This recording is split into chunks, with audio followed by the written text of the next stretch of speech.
Essa é a primeira live do Cinema em Movimento aqui na Bahia. A gente vai discutir o filme Vozes Negras, que é o filme que fala a partir da voz de Jurema Batista, de Edna Holland e de Sueli Carneiro, a história do movimento negro unificado, a história das mulheres no movimento negro unificado aqui na Bahia, ó, no Brasil. Essa é uma live do MPC Filmes. Aqui na Bahia, a MPC conta com o apoio do Quilombo Coletivo, com o apoio do Centro de Cultura de Porto Seguro, da Prefeitura de Porto Seguro. Esse projeto é produzido pelo MPC Filmes e é patrocinado pela Petrobras. E é isso. Ju, conta um pouco sobre você, conta um pouco sobre a sua trajetória. E é isso, fala um pouco sobre como esse filme te acontece. Vamos lá. Boa noite. Dá pra me ouvir ok? Show. Meu nome é Juliana Ribeiro, né? Sou cineasta, sou fotógrafa, sou diretora, né? Então, várias coisas. Esse filme, ele me apetece de várias formas, né? Principalmente como eu ser no mundo existente como mulher negra. Isso, para mim, traz várias perspectivas, né? O meu caminho no audiovisual ele segue se desenvolvendo, então é muito bom ver produções documentárias como essa, né? Que, enfim, conseguem aprofundar na nossa história e conseguem trazer esse acervo, né? Que muitas vezes acaba perdido mesmo, porque a nossa história é uma história de perder heranças, né? De perder, enfim, muitas histórias que são nossas pelo caminho. Então, quando a Isabela e a... Perdão, qual é o nome dela? Isabela Freitas, né? E... Perdão. Isso, tá sem som. Isabela. Isso, a vice, né? Então, é muito bom porque elas têm um trabalho de procurar um acervo e dar um espaço de fala, né? Que mulheres pretas precisam e que a gente está liderando esse espaço, né? Então, é um documentário de 5 anos atrás, e o que a gente tem para falar hoje já são outras coisas que também seguem do Vozes Negras, né? Então, é um caminho que me lembrou muito a parte que a Jurema Batista fala pra gente, como isso chegou para ela, né? Que ela fala assim, não, esse negócio de racismo tá discutindo, isso aí é dos Estados Unidos, sabe? Isso é coisa de americano, isso aqui a gente não tá falando sobre isso, né? Então, era um caminho que outras mulheres negras já tinham começado nos Estados Unidos, né? Como a Angela Davis e a Sata Shakur, mas elas também estavam procurando um espaço do seu território, né? Para desenvolver as suas lutas. E, quanto brasileiras, lógico que entender a nossa luta que seria de outras formas, né? Com outras perspectivas. E isso é falado no filme, né? Exatamente elas colocando essa experiência que elas tiveram, e tanto nos seus corpos, quanto na perspectiva da comunidade, né? Como que a comunidade abraçava, como isso era visto, né? E como a atuação delas foi esse papel importante, porque não só na luta das mulheres pretas, enfim, da luta em geral, né? A gente não fala só sobre nós. É uma base que ela luta por tudo. Literalmente a gente tá nessa luta por tudo, porque a gente também tá na luta, se você vê mulheres negras, tá na luta ambiental, elas estão na luta do direito, elas estão na luta de tudo mesmo. Então, é crucial também, necessário lembrar que nesse primeiro momento também fomos nós, né, na nossa principal luta. E esse filme, assim, é incrível. Eu acho que eu senti até falta de um tempinho mais. Talvez seja porque ainda temos muito a falar, né? Eu acho que esse é um tema que a gente tem muito a falar. E é uma luta que isso é só uma parte dela. E são pessoas que, na verdade, se você pensar isso, né? Se pensar Edna Rola, Sueli Carneiro, elas estavam tudo começando isso aí. Então, perceber que é essa continuação, né? Ver esse produto, ver esse filme, poder refletir sobre ele, poder perceber isso no mundo e o reflexo que isso traz para a gente, né? Porque, como eu falei, hoje a gente já vê outros trabalhos, né, que são desenvolvidos que, enfim, abordam lindamente os assuntos que a gente tem para falar sobre o nosso povo, e isso é muito importante. Eu acho que esse filme, eu lembro que a gente lá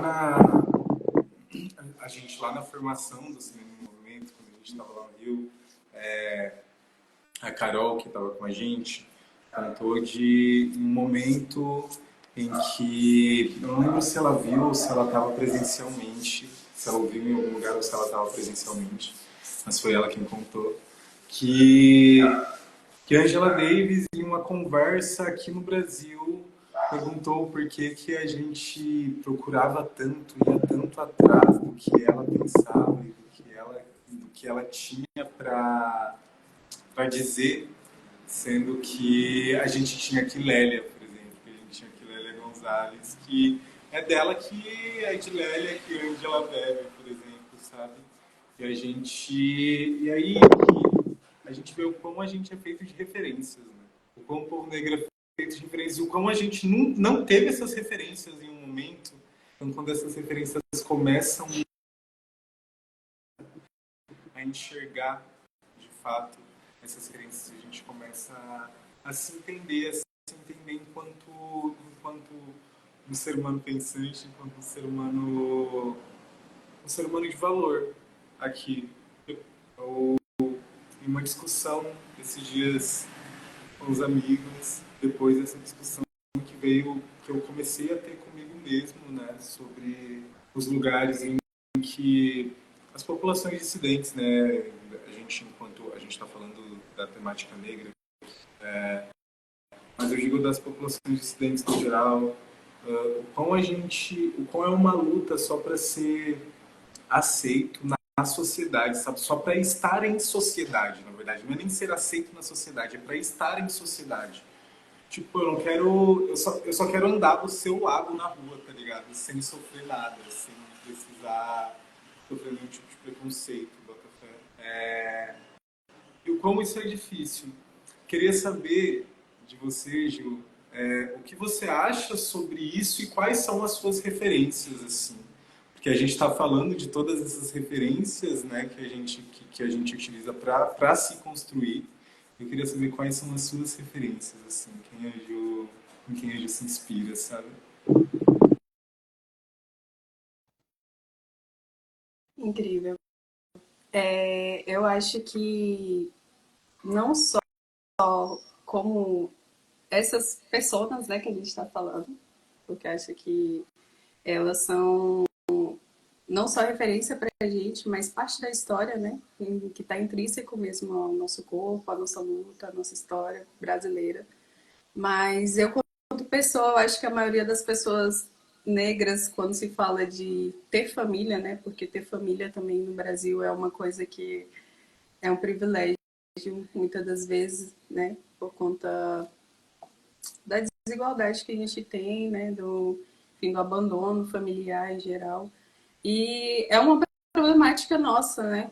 Então, família para nós, eu acho que tudo que nos cuida e nos cria acaba sendo inspiração para nossa existência, porque existir é o nosso principal empecilho para tudo, né? Tipo assim, conseguir o básico para se viver, para a gente já é difícil, né? Então, ter pessoas que nos dão amor, que nos cuidam, nos alimentam, nos acariciam, são pessoas que são referência para nós, né? Quanto pessoas pretas, pessoas que querem nossa existência. E eu vejo que nas falas também que Vozes Negras trazem, tem muita referência, né? Dessas pessoas que são próximas, dessas pessoas como elas olham, dessa família como que vê. E muitas das vezes até para desqualificar, para falar assim, ah, isso não tem, né, e tal, isso tem. E o quanto essa opinião é importante, porque para nós, né, enfim, aí, né, questionando a latinidade também, né, mas pessoas latinas, né, e tudo que a gente tem aqui para a América do Sul é muito familiar, a gente valoriza muito a família, né, esse vínculo para a gente é muito importante. Então, eu vejo que pessoas próximas são nossas referências maiores, são pessoas negras totalmente visíveis, num contexto geral da sociedade, né? Eles são totalmente visíveis através do nosso coração, porque são pessoas que mantêm a comunidade. Porque você vê que muitas comunidades vivem de pessoas que são super simples e no que podem mantém a vida de muitas pessoas, seja por alimento, por cuidado, por olhar uma criança. Então, tipo, tudo isso mantém uma cadeia muito grande de pessoas vivas e existindo, porque tudo isso são apoios que a gente não tem do Estado e do mundo em geral. Então a gente acaba tendo que ir atrás, né, de pessoas próximas que são referências, são essas pessoas que mostram para nós o que é existir, o que é poder existir com dignidade, né, te olhar de igual. Então é muito legal poder ter referências de perto. Eu acho que isso tira pra gente o véu de que é tudo tão distante, sabe? Que a idolatria é distante e tudo que é possível de ser sagrado. E o sagrado ele é muito próximo, ele é algo muito próximo a nós, né? E pessoas pretas sabem disso, né? Porque para nós a intuição é muito forte, para nós ela acontece de forma muito natural, pode ser ignorada também, como tudo pode, mas eu acho que minhas referências são essas e eu quando olho em Vozes Negras, Sueli falando, quando eu olho Jurema falando, eu vejo minha avó, eu vejo minha mãe, eu vejo pessoas que são próximas e que me amam, sabe? Então, é esse olhar mesmo de alguém que quer que você viva, quer que você exista e que está na sua história, lutando por isso também. Então, acho que é isso. Nossa, é muito louco esse lugar matriarcal que tem, né, na cultura negra mesmo, assim, da gente olhar principalmente para mulheres negras. Quando a gente olha para mulheres negras mais velhas falando, tá ligado? A gente sempre enxerga um lugar muito familiar, velho. Muito familiar, muito familiar. E isso é muito louco, porque isso fala muito sobre a nossa cultura de fato, saca? Tem uma fala, enfim, aqueles trechos de vídeos da Jurema são de 1992, né? E aí que tem uma fala da Jurema Batista em 1992 que assistindo o filme toda pessoa preta vai se identificar, que é quando ela fala: minha mãe falava que se eu apanhasse na rua, quando eu chegasse em casa, eu ia apanhar mais.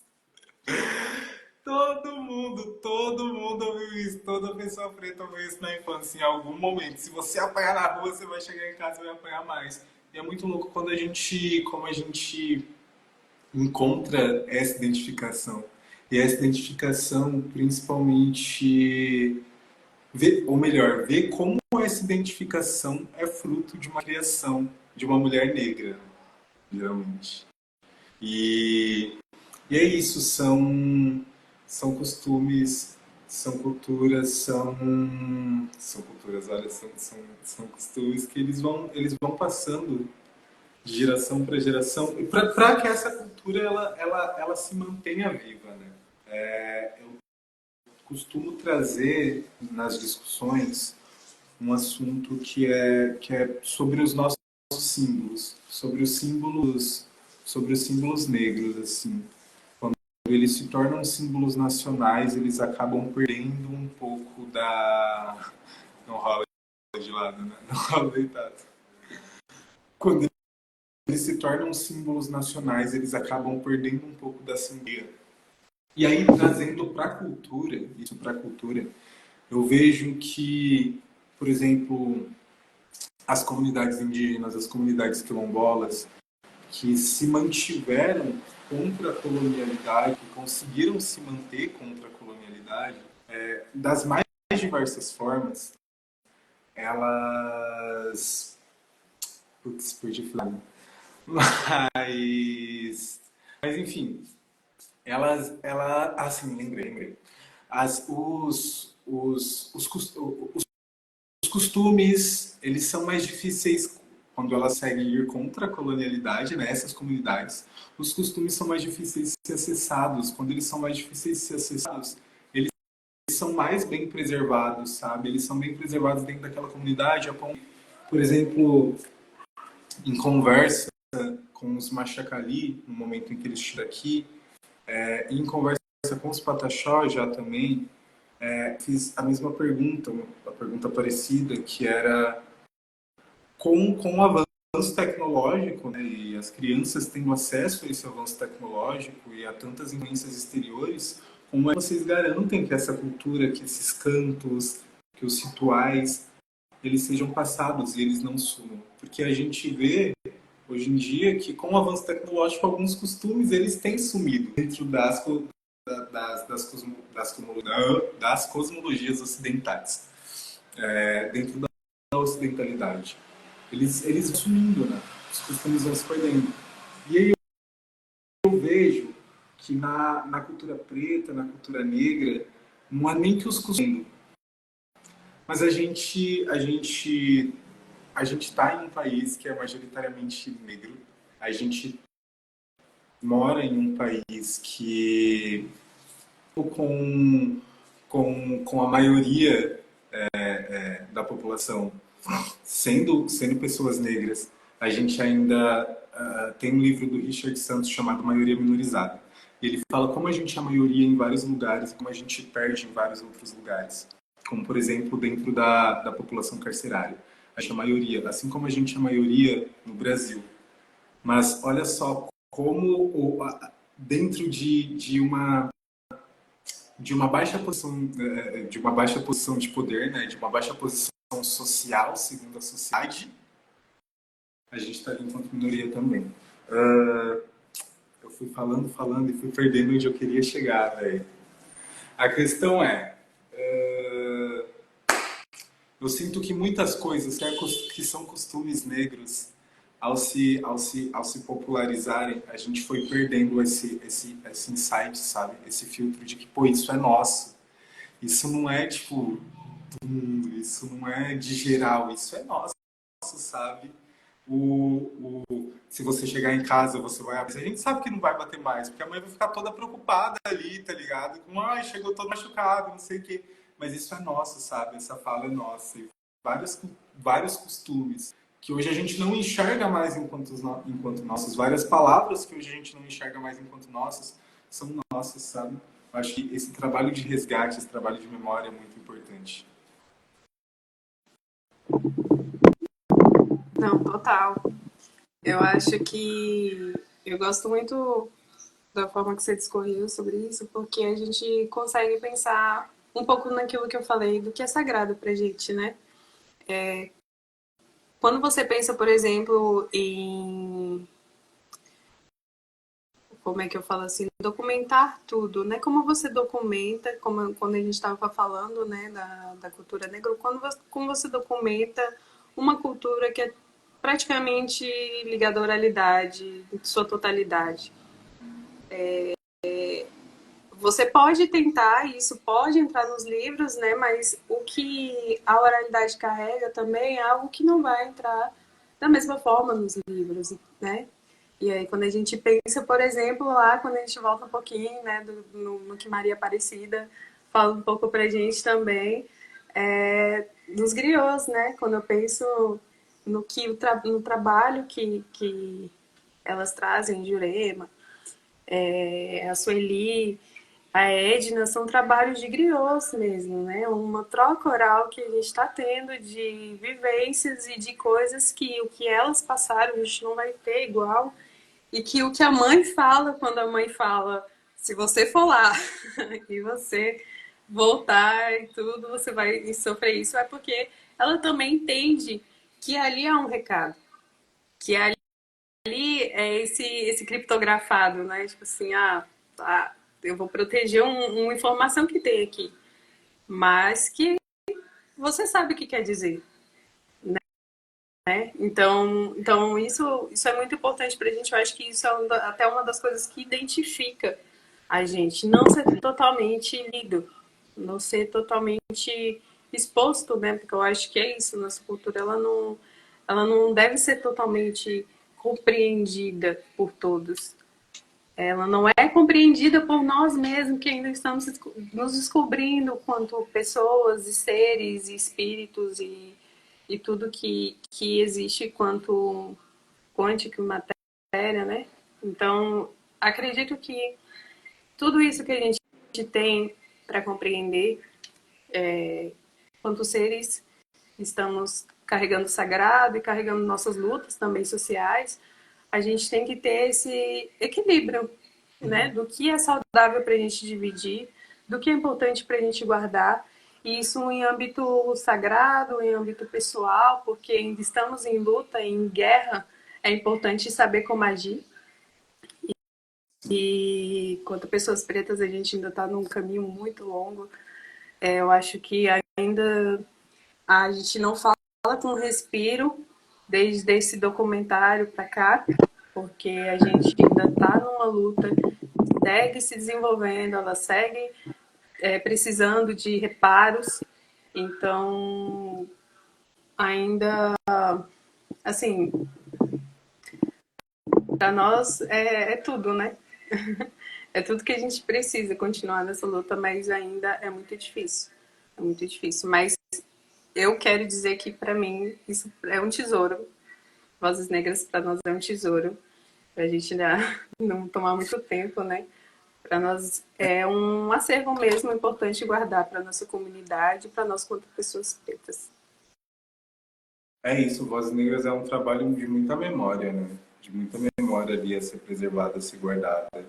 Eu acho que é um filme super importante, super curtinho, né? Pra assistir. E aí, Ju, que tem uma hora que a Sueli fala no filme que nem todo preto precisa ser ativista, né? Nem todo mundo precisa, só porque você é preto, que você precisa ir lá pra luta. Eu queria que você saber o que você pensa um pouco disso, mas não do não lutar, sabe? Mas quais são as outras formas que você enxerga de luta? Porque geralmente, num consenso geral, né? No senso geral, quando a gente fala de luta, a gente já entende logo que é ir pra rua e que é bater de frente e que isso também é luta, obviamente. Mas só que existem também outras formas, né? Outras formas de combater todos esses preconceitos, outras formas de levar o nosso povo, enfim, à ascensão, como tem acontecido. Queria que você discorresse, falasse um pouco sobre quais são o que você acha dessas outras formas, o que você acha que são essas outras formas, quais são, enfim. Como que é a sua forma de luta também, assim, se existe, enfim.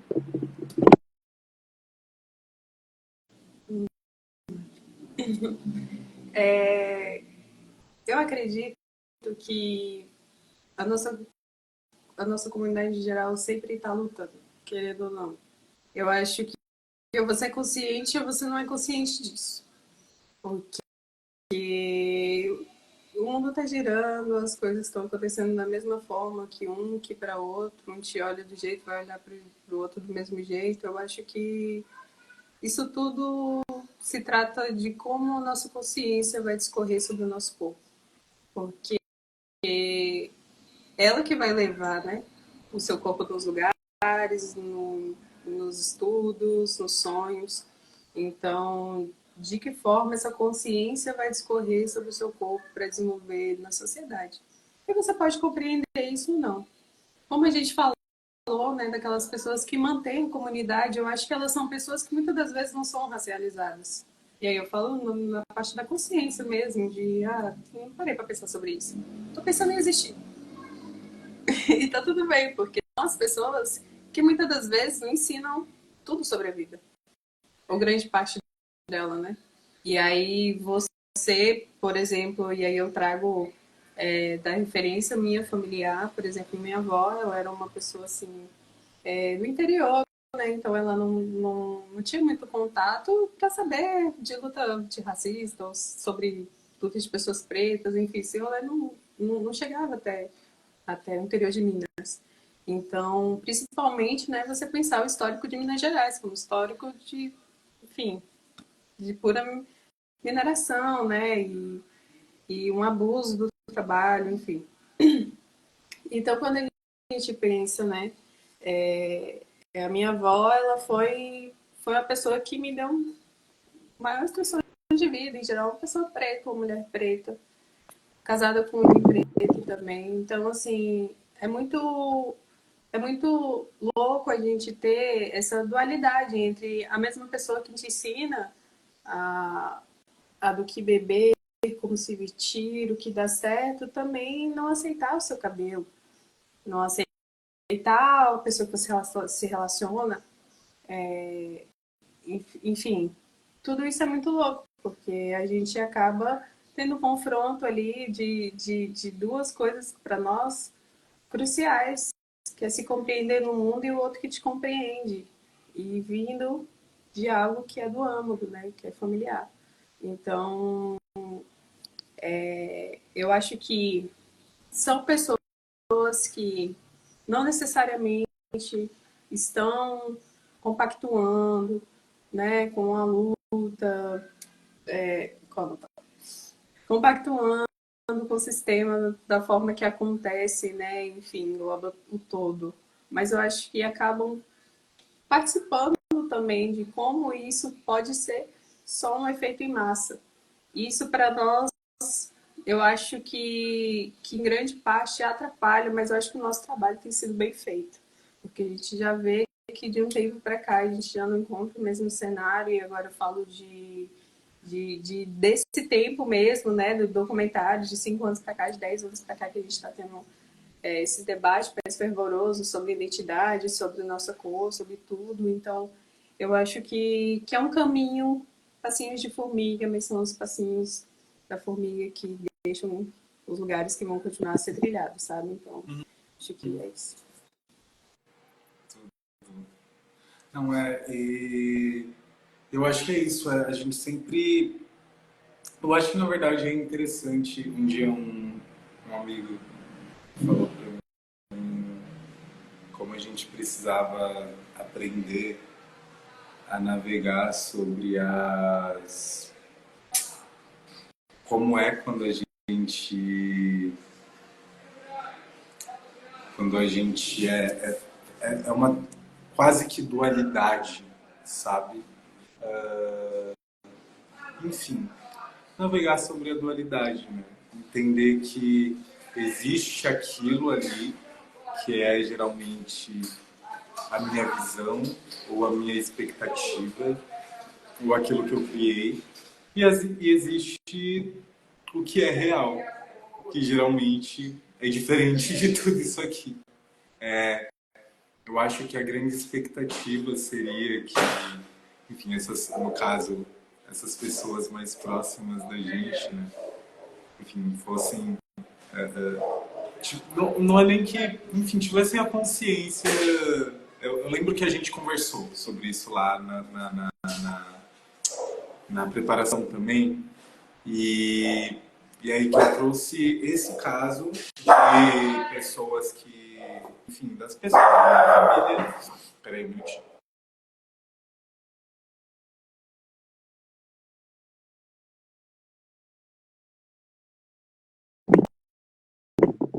Enfim, e sobre como, por exemplo, a minha mãe com 40 anos de idade, ou melhor, que se entende quanto uma pessoa negra com 40 anos de idade, pode lutar, sabe?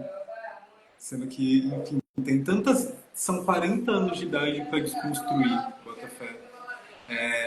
E ela falou, às vezes você não enxerga a luta dela, mas às vezes eram ir para bailes blacks, tá ligado? Que eram só pessoas negras ali. E aquilo é uma luta também, tá ligado? Porque você ir para uma festa só de pessoas pretas, hoje já é um negócio quase que revolucionário. Imagina 20 anos atrás, tá ligado? Há 30 anos atrás. Então acho que a gente enxergar nessas outras formas de luta, essas outras formas de se, se entender e mais do que e para além de se entender, na verdade não mais do que para além de se afirmar enquanto uma pessoa negra, né? Porque eu acho que quando a gente ir para os bailes blacks, por exemplo, é se afirmar enquanto uma pessoa negra. sei lá, enfim, coisas simples que a gente faz no nosso dia a dia, a gente vai se afirmando enquanto pessoa negra. E isso é muito lindo quando a gente consegue perceber isso. Que a gente consegue notar, tipo, caramba, olha isso aqui, olha isso aqui, olha isso aqui, olha isso aqui. E quando a gente vai se percebendo, e quando a gente vai se afirmando, a gente vai se reconhecendo também, sabe? E se reconhecer é a melhor coisa que tem. Quando a gente se reconhece, é muito gostoso, porque tudo começa a fazer mais sentido, sabe? Tudo começa a fazer mais sentido. Tá um fuzuê aqui, menina. Que tá difícil. Não, amiga, e você falando isso pra mim é muito, muito sincero, assim, né? Porque é isso, que nem ela falando do dizer da mãe, né? Ah, se você for lá e apanhar, quando chegar em casa você vai apanhar de novo.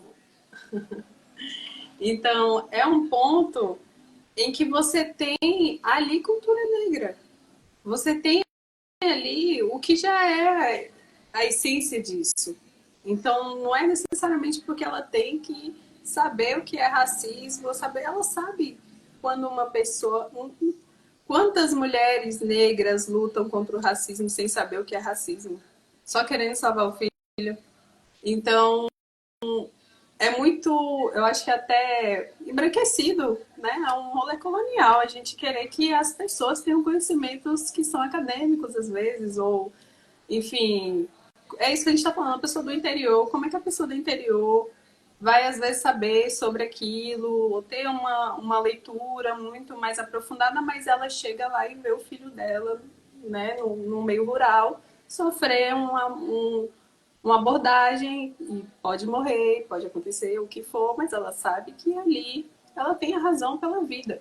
Então, muitas mulheres já estão nessa luta, mesmo sem precisar falar sobre racismo. Muitas mulheres já estão lutando pela vida, a sua, a dos seus filhos, a das suas famílias, sem precisar ter muito conhecimento. Então, acho que a luta acontece de várias formas e acho que a menor delas vai ser dessa coisa de que a gente vê na rua e tal, porque quando a gente fala, né, da comunidade negra brasileira, ela é muito grande, ela é quase dona de tudo, então ela funciona de mecanismos assim surreais se a gente parar para conseguisse, né, é meu sonho que a gente conseguisse ver por dentro como essas lutas acontecem, o quanto elas são efetivas, porque mantém a gente vivo. Eu acho que cada um pode falar assim em programas que conhecem lugares e comunidades e pessoas que trabalham e fazem uma diferença no cenário assim gigantesca.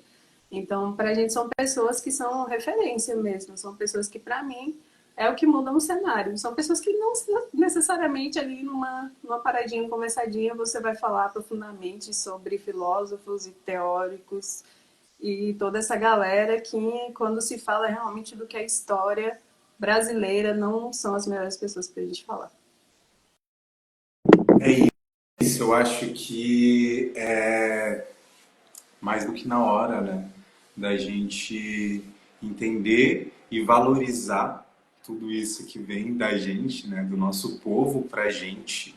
Porque eu tava conversando hoje de tarde com a Adriana Pesca, e ela falou, ela frisou em muitos momentos sobre como para a gente estava falando sobre os povos originários naquele momento, mas eu até trago para cá também, né? Sobre como para a população negra ser ouvida, ela precisa ser validada pela academia, mesmo mesmo que ela não seja uma pessoa que não esteja dentro da academia, como por exemplo os mestres dos saberes.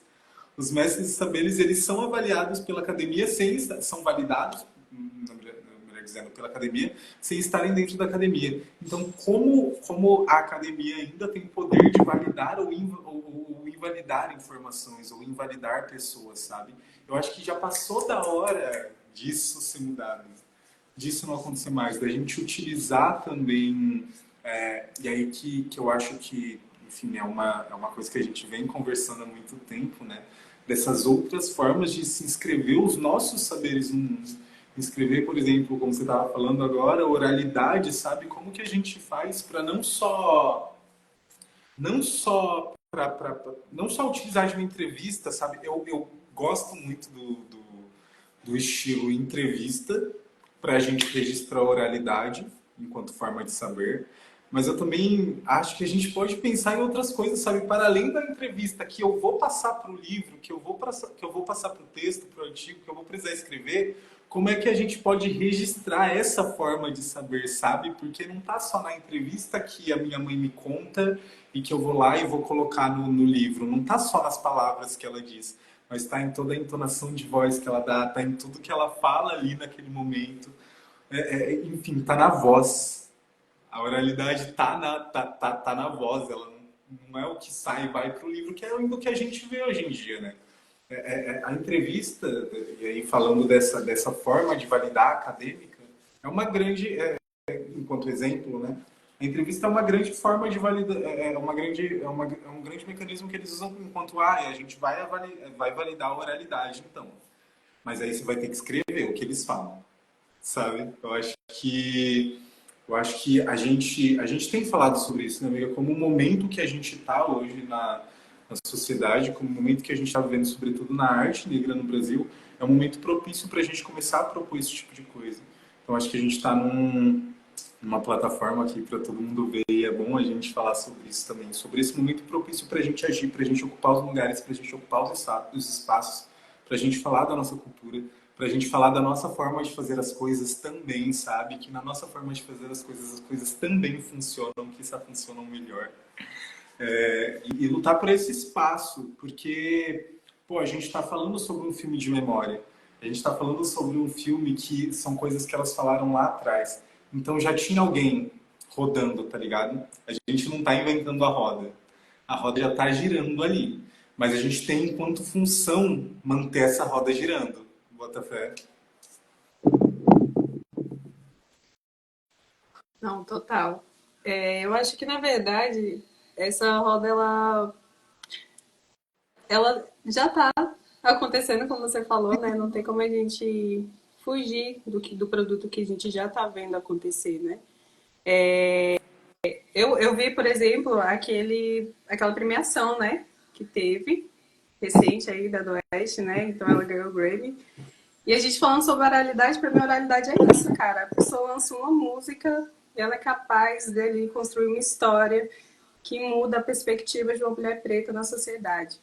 Então, olha o quanto a gente está sendo profundo no nosso próprio produto, que é a oralidade, que é poder falar.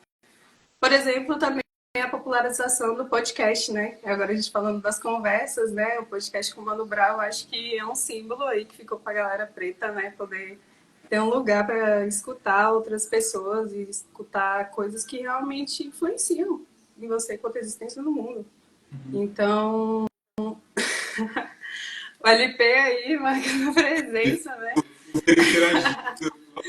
Profundo, gente, outro ícone aí, outro ícone do audiovisual também sigam, né? Então é muito incrível quando a gente vê nosso trabalho e o trabalho de outras pessoas que para nós constrói essa oralidade. E oralidade eu acho que é isso, eu acho que a magia dela é não escrever, é ser falado mesmo. O rap não é atual que ele é tanto produto do preto por isso, porque saber falar e o que falar enquanto luta é muito importante. E, e eu acho muito, muito incrível porque pessoas pretas sabem usar muito bem a palavra.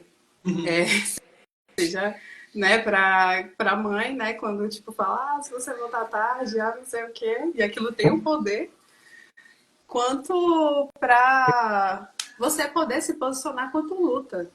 Porque a gente vê as mulheres pretas nesse lugar mesmo, de uma voz imponente. É uma voz imponente, é o peito da luta, onde a gente vê realmente tudo ser construído através da fala. E às vezes do grito, né? Muitas das vezes do grito. Porque também faz parte, gente. O grito faz parte do que não é ouvido também dentro da oralidade, né? Porque isso faz parte da oralidade. Se a gente vê, agora, tirando toda a graça O grito ele acontece dentro de rituais, enfim, rituais sagrados, né? O grito, os cânticos, né? Enfim. Eu acho que a gente pensar a oralidade, ela é muito extensa. Se a gente pensar as cordas vocais, o nosso alcance, todo o poder que o nosso corpo tem de emitir e o som como ele acontece, né? Eu acho que a oralidade ela traz quase um ponto consagrado mesmo quando se trata de pessoas pretas, né? Porque é como se eu penso que como se para a gente fosse uma conexão por um mesmo, onde quando você fala é igual quando você fala assim, é você caraca, tipo acabei de perceber uma coisa que falando eu percebi de outra forma, né? Então a oralidade ela tem o poder de ensinar também até para quem sabe, né? Ou para quem, enfim, acha que sabe, né? Então, o que a gente sempre está aprendendo, né? Então, eu acho que eu vejo muito, e aí eu volto a falar da perspectiva delas, e aí de Sueli, de Edne, de Jurema e de Lélia também, né?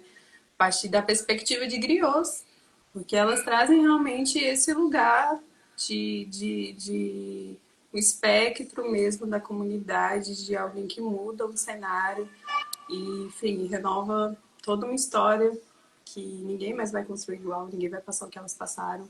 E a gente segue seguindo o caminho que elas fizeram, né? E também iremos passar por outras coisas que, graças a elas, também a gente tem outra face, né? Então, isso tudo, né? Eu acho que a gente só tem que agradecer. É isso, véi, são grandes exemplos, são grandes mulheres, né? A gente volta a bater na tecla de como a nossa cultura é matriarcal e como a mulher, enfim, a gente está falando da mulher negra aqui, ela tá ali, ela é a chefe do lar, ela é quem comanda, ela é quem dá a diretriz, é quem fala vai por aqui, não vai por aqui. É assim, não escuta a mulher negra não, pra você ver. É, bom, e aí é isso, Ju. Acho que essa conversa é para ser esse papo aqui mesmo, pra gente trocar essa ideia. O filme é rapidinho, essa troca de ideia tende a ser um pouco mais rapidinha também. Acho que a gente poderia até se estender mais, ficar aqui falando a noite inteira sobre o filme, sobre as nossas experiências, sobre as trocas que a gente pode ter aqui. Mas eu acho que a gente tocou num ponto muito importante para essa live ela vai ficar salva, né, por um tempo aqui no Instagram ainda. Eu acho que a gente tocou num ponto muito importante para ser disseminado, né, que é essa valorização dos nossos saberes mesmo, a valorização da nossa cultura, a valorização de tudo aquilo que a gente é.